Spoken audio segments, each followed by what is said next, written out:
Episode 11 শুরু হয় এমন একটা সিন দিয়ে যেখানে আমরা একজন টিচারকে দেখি। তিনি ক্লাসে একটা প্রশ্ন করেন। তিনি বলেন, একটা রোগ আছে যেটা রিসেন্টলি খুব বড় একটা সমস্যা হয়ে দাঁড়িয়েছে। কেউ কি আমাদের সেই রোগটার সম্পর্কে বলতে পারবে? সেই রোগটার নাম হলো ডটেন সিকনেস। এটা শুনে জিল দাঁড়িয়ে যায় এবং বলে, আমি বলবো। কিন্তু তাকে দাঁড়াতে দেখে ক্লাসের সব মেয়েরা তাকে অপমান করতে শুরু করে। তারা বলতে থাকে, এই সার্ভেন্টের নিজের জায়গাটা জানা উচিত, এর আবার কতটুকু যোগ্যতা? এটা কি নিজেকে খুব স্মার্ট দেখাতে চাইছে? তখন মাজলা বলতে শুরু করে যে ডটেন সিকনেস হলে পুরো শরীরের ওপর আলাদা আলাদা স্পট পড়ে যায়, তবে এটা আসলে কোনো স্কিনের রোগ না। আর বেশিরভাগ সময় এই রোগটা তাদের মধ্যেই দেখা যায় যারা ড্র্যাগন রিভার নদীর বেসিনের কাছে থাকে। আর বলা হয় যে এই রোগটা ওই নদীর পানির কারণেই হয়। জিলের উত্তরটা একদম সঠিক ছিল। পরে সে গিয়ে জিলকে বলে, তুমি তো এখন অনেক স্মার্ট হয়ে গেছো। তখন জিলও বলে, হ্যাঁ, আমিও আর পিছিয়ে থাকতে পারি না। ঠিক তখনই সেখানে প্রিন্স এসে যায়। সে আলিশাকে বলে, তুমি কি লেসেনগুলো রিভিউ করছো? তোমার এই ভিলেনেসটা সত্যি খুব অদ্ভুত। আর মেরালো আলিশাকে বলতে থাকে, তুমি খুব কিউট। এটা শুনে লিস বলে, তোমরা কি আমার ভিলেন ইমেজটা নষ্ট করতে এসেছো?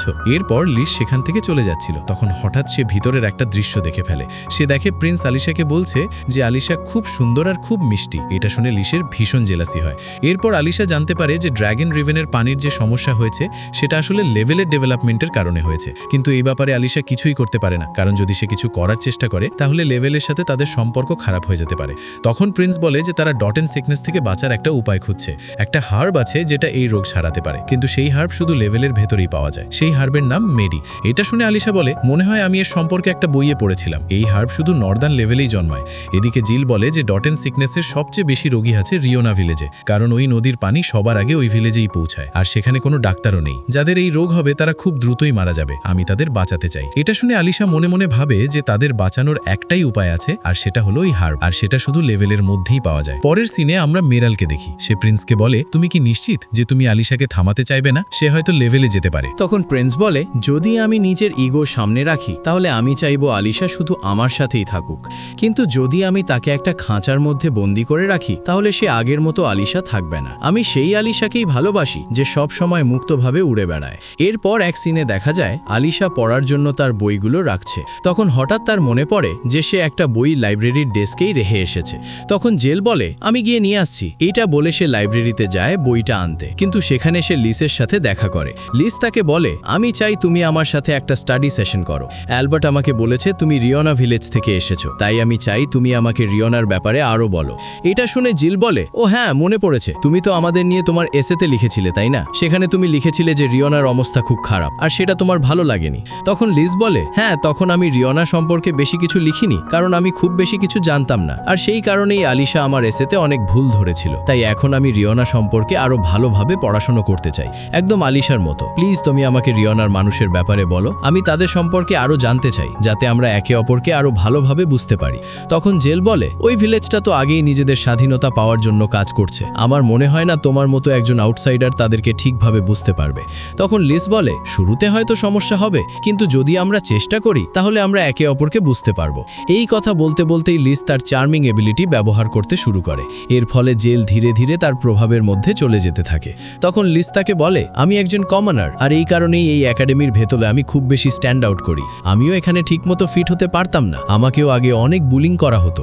কিন্তু যখন আমি নিজে থেকে মানুষের সাথে কথা বলা শুরু করি তখন ধীরে ধীরে আমি তাদের আরো কাছে চলে আসি। তারপর আমরা বন্ধু হয়ে যাই। আমি চাই তুমিও আমার বন্ধু হও। আমরা একসাথে পড়াশোনা করব, যাতে আমি একটা ভালো লেটার লিখতে পারি। আমি এমনভাবে সেই এসেটা লিখতে চাই যাতে আলিশা আর প্রিন্স দুজনেই সেটা মেনে নেয়। এদিকে জিলও ধীরে ধীরে পুরোপুরি তার প্রভাবের মধ্যে চলে যেতে থাকে। সে বলে, আমি জানি তুমি এটা করতে পারবে। ঠিক তখনই সেখানে প্রিন্স এসে পড়ে এবং সেই পুরো দৃশ্যটা দেখে ফেলে। তখন লিসকে বলে, তুমি এটা কি করলে? এর জবাবে লিস বলে, কিন্তু আমরা তো শুধু কথা বলছিলাম। এটা শুনে প্রিন্স সাথে সাথে জিলকে ধরে ফেলে এবং তাকে লিসের প্রভাব থেকে বের করে আনে। তারপর সে জিলকে নিয়ে সেখান থেকে চলে যেতে থাকে। এটা দেখে লিস প্রিন্সকে বলে, কিন্তু আমরা তো কথা বলছিলাম, আমাদের কথা বলতে দাও। কিন্তু তখন প্রিন্স রেগে যায় এবং বলে, এর কোনো দরকার নেই। এটা বলেই সে জিলকে নিয়ে সেখান থেকে চলে যায়। প্রিন্সের এই আচরণ দেখে লিস খুবই শকড হয়ে যায়। পরের সিনে প্রিন্স জিলকে নিয়ে আলিশার কাছে চলে আসে। সেখানে আলিশাও এটা দেখে জিজ্ঞেস করে, জিল, তোমার কিছু হয়েছে নাকি? তখন প্রিন্স বলে, ও একটু অদ্ভুত আচরণ করছিল, তাই আমি ওকে এখানে নিয়ে এসেছি। এরপর আলিশা জিলকে বলে,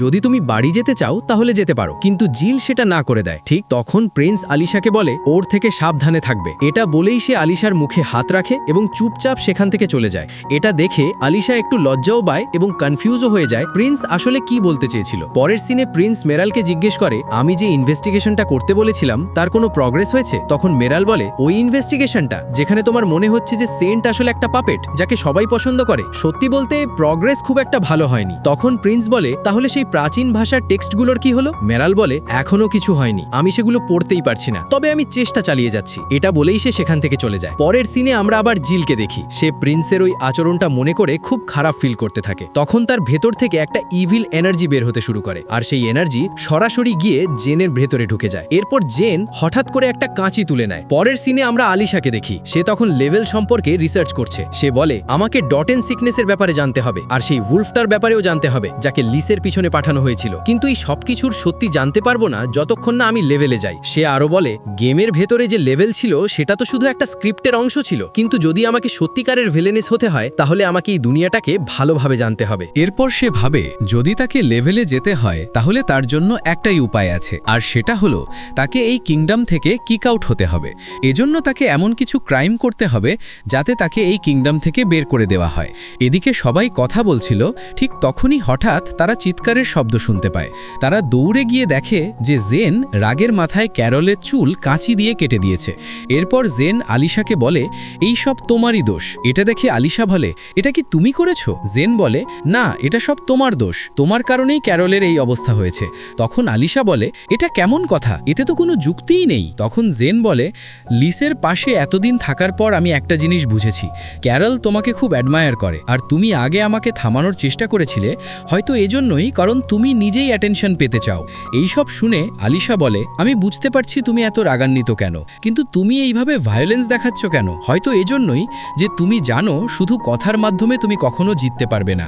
তখন জেন বলে, আমার তো এটা ভেবে বমি আসে, কারণ ক্যারল তোমাকে এতটা ফলো করে যে সে চায় তার চুলও তোমার মতো হোক। এরপর সে ক্যারলকে নিয়ে মজা করতে থাকে এবং বলে, এখন তো তুমি আর কোনোভাবেই আলিশার মতো দেখতে হবে না। এটা শুনে লব বলে, এটা তো সত্যিই খুব নিষ্ঠুর। তখন জেন বলে, নিষ্ঠুর আমি না, বরং আলিশাই, কারণ একটা মেয়ে তাকে এত অ্যাডমায়ার করছে। তখন আলিশা বলে, হ্যাঁ, এটা সত্যি যে এতে আমার কোনো সমস্যা হচ্ছে না, কারণ যদি ক্যারল আমার মতো হতে চায় তাহলে এত ছোট একটা ঘটনার কারণে তার কোনো সমস্যা হওয়া উচিত না, একদম আমার মতো।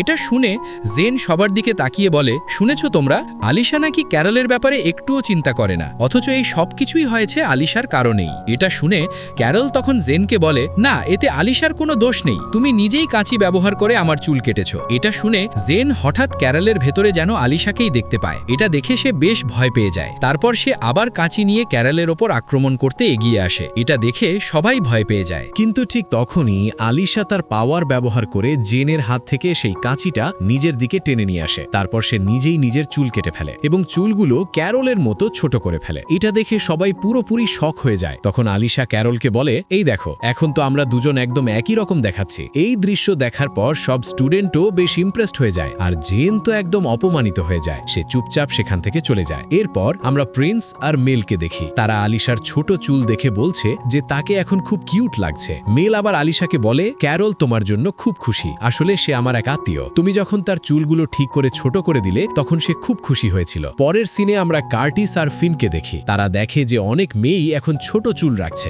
একদম আলিশার মতো। এটা দেখে তারা বলে, মনে হচ্ছে আলিশার এফেক্ট এখন স্কুলের ভিতরেও ছড়িয়ে পড়ছে। আমরা দেখি ক্লাসে যখন আলিশার কোনো উত্তর ঠিক হয় তখন কিছু ছাত্র তার জন্য হাততালিও দেয়, মানে এখন ধীরে ধীরে কিছু মানুষ আলিশাকে পছন্দ করতে শুরু করেছে। ঠিক তখন তারা দেখে কিছু মেয়ে আলিশার গ্রুপের মেয়েদের বলছে, তোমরা এখানে আসতে পারবে না, এই জায়গাটা লিস আর আমাদের। এটা দেখে কার্টিস তখন লিসের গ্রুপের মেয়েদের কাছে গিয়ে বলে, তোমরা কি আমার সাথে একটু এনজয় করতে যাবে? মেয়েগুলোও রাজি হয়ে যায় এবং তার সাথে চলে যায়। আর আলিশার গ্রুপের মেয়েরা তখন গার্ডেনে গিয়ে এনজয় করতে থাকে। এটা দেখে ফিনও খুশি হয়ে বলে, আলিশা সত্যিই অনেক ট্যালেন্টেড, সে তো মানুষের মাইন্ডই বদলে দিয়েছে। এরপর আমরা দেখি অনেক মানুষ এখন আলিশার দিকেই তাকিয়ে আছে। এটা দেখে জিল বলে, লিসের ফলোয়াররাও এখন বদলাতে শুরু করেছে, কিন্তু তুমি শুধু চুল কাটার পর এত পরিবর্তন কিভাবে হয়ে গেল? তখন আলিশা বলে, হয়তো আমার ইভিল ক্যারিশমা আরো বেশি ডেভেলপ হতে শুরু করেছে। এরপর আলিশা নিজেই ভাবতে থাকে, এটা সত্যিই একটু অদ্ভুত যে মানুষের মন এত দ্রুত কিভাবে বদলে যেতে পারে। ঠিক তখনই হঠাৎ সে একটা আওয়াজ শুনতে পায়। কিছু মেয়ে জেনের উপর কাদা ছুঁড়ে মারছে এবং বলছে, তোমার জন্যই লিসের এত অপমান হচ্ছে। এইসব শুনে জেন কাঁদতে শুরু করে, কিন্তু মেয়েগুলো থামে না, তারা